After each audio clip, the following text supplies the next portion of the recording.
তারেক রহমান সাহেব আমরা দেখলাম কালকে আমির জামাতের সাথে সাক্ষাৎ করেছে, নাহিদ ইসলামের সাথে সাক্ষাৎ করেছেন।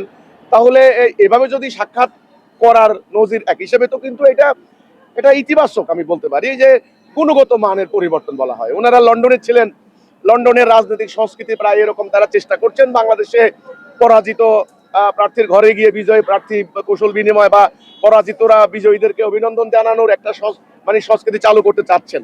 ওকে, কিন্তু পাশাপাশি আমার যেটা অবজারভেশন, আমি নিরপেক্ষ জায়গা থেকে অবজার্ভ করতে চাই, সেটা হলো আপনি নাহিদ ইসলামের বাসায় যান, অসুবিধা নাই, এটা ভালো লক্ষণ, কিন্তু তাহলে চরমোনাই পীরের মুরিদের কাছেও যাইতে হবে, তাহলে মামুনুল হকের বাসাও যাইতে হবে যদি যাওয়াই হয়।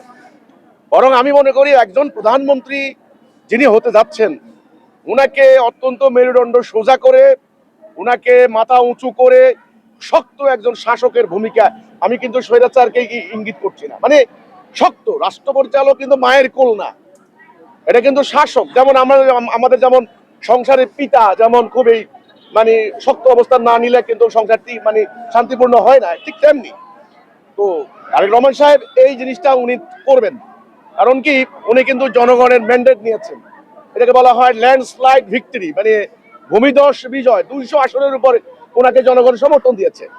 তো কাজে গত 1.5 বছর ধরে চলা নানান ধরনের অসঙ্গতির বিরুদ্ধেই মানুষ কিন্তু ভোট দিয়েছে।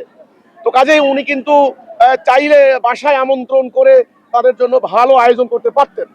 তো এটা হলো একটা কথা, কোনোভাবেই যেন প্রধানমন্ত্রী দুর্বলতা, নমনীয়তা মানে এই ধরনের প্রকাশ না পায়, তাহলে কিন্তু ওরা, এটা বাংলা একটা কথা আছে, লাই পাইলে লাই, যদি লাই পায়, যদি বুঝতে পারে যে আমাদের প্রধানমন্ত্রী তো নরম মানুষ, তাহলে কিন্তু খবর আছে। কারণ যেই চলমান রাজনীতি, যারা বিরোধী দলে আছেন, তারা কিন্তু কোমর শক্ত করে বসে আছেন যে চলমান বর্তমান যে সরকার, এই সরকারকে সফল হতে দিবে না, সাফল্যমণ্ডিত হতে দিবে না, এরকম একটা মনোভাব নিয়ে তারা বসে থাকবে।